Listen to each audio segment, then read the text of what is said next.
കറിവേപ്പിൻ ചെടിയുടെ തണ്ടിൽ ഉറുമ്പുകളെ കൂടാതെ വേറൊരു തരം പ്രാണികളെ കണ്ടോ? അവയാണ് എഫിഡുകൾ.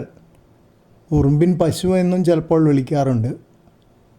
ഈ പ്രാണികളിൽ നിന്ന് ഹണി ഡ്യൂ എന്ന് പറയുന്ന ഒരു ദ്രാവകം ഉണ്ടാവും. ഉറുമ്പുകൾക്ക് അത് വളരെ ഇഷ്ടമാണ്. അതുകൊണ്ട് ഈ പ്രാണികളെ ഉറുമ്പുകൾ വളർത്തുന്നു എന്ന് വേണമെങ്കിൽ പറയാം. സാധാരണയായിട്ട് ഇതുപോലത്തെ വേറൊരു പ്രാണീനെ കാണാറുള്ളത് പയർ ചെടിയിലാണ്. ധാരാളം അതിന് മണ്ടരിങ്ങ എന്നാണ് നമ്മളിവിടെ നാട്ടിൽ പറയാറ്. ഇഷ്ടം പോലെ കാണും. അത് വന്നു കഴിഞ്ഞാൽ പിന്നെ വളരെ ബുദ്ധിമുട്ടാണ്. ആ പ്രാണികൾ സാധാരണ കറുപ്പ് നിറമാണ്. ഇത് ഏകദേശം ഒരു ക്രീം കളറാണ് കറിവേപ്പിൻ്റെ ചെടിയിലുള്ളത്. ഇടയ്ക്കിടയ്ക്ക് കാണാറുണ്ട്. അപ്പം ഞാൻ എന്താ ചെയ്യാമെന്നറിയോ? മിക്കവാറും രാവിലെ നനയ്ക്കാൻ പോകുമ്പോഴാണ് ഇത് കാണാറ്. അപ്പോൾ കയ്യിലുള്ള ആകെ ഒരു ആയുധം എന്ന് വേണമെങ്കിൽ പറയാവുന്നത് പൈപ്പ് തന്നെ. അപ്പോൾ അത് വെച്ച് വെള്ളം ശക്തിയായിട്ട് ചീറ്റിക്കും. അപ്പോൾ ഉറുമ്പുകൾ ആദ്യം പോവും. ഈ അഫിഡുകൾ കുറച്ചുകൂടെ പറ്റി പിടിച്ചിരിക്കുന്ന ജീവികളാണ്. അവയെ തുരത്താൻ കുറച്ചുകൂടെ ബുദ്ധിമുട്ടുണ്ട്, കൂടുതൽ നേരം വേണം. അപ്പോൾ അവയൊക്കെ തെറിച്ച് പോവും.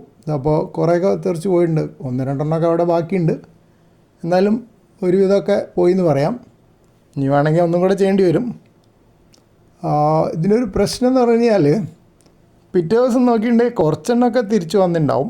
പക്ഷേ ഇപ്പോൾ കാണുന്ന അത്ര നേരത്തെ കണ്ട അത്രയും ഉണ്ടാവില്ല. അപ്പോൾ ഇടയ്ക്കിടയ്ക്ക് ഇങ്ങനെ ചെയ്തുകൊണ്ടിരുന്നാൽ കുറേ വ്യത്യാസം ഉണ്ടാവും. പക്ഷെ പലപ്പോഴും മടി പിടിക്കുന്നു മാത്രം. ഇത് വെള്ളം ചൂറ്റിച്ച് കഴിഞ്ഞ ശേഷം എടുത്ത വീഡിയോ ക്ലിപ്പാണ്. ഇലകളുടെ ഏണുകളിലൊക്കെ കുറച്ചെണ്ണം ഇരിക്കുന്നുണ്ട്. അത് അവിടെ വെള്ളത്തിൻ്റെ ശക്തി അത്ര കിട്ടില്ലല്ലോ. എന്നാലും ഒരുപാട് വ്യത്യാസമുണ്ട്. അപ്പോൾ ഇങ്ങനെ കണ്ടു കഴിഞ്ഞാൽ ഒന്നും കൂടെ ഞാൻ ശ്രമിക്കും.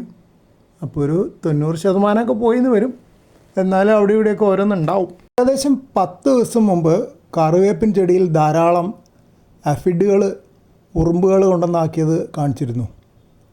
അപ്പോൾ അതൊക്കെ ഞാൻ വെള്ളം സ്പ്രേ ചെയ്ത് ശക്തിയിൽ അടിച്ച് കളഞ്ഞപ്പോൾ അതൊക്കെ പോയി.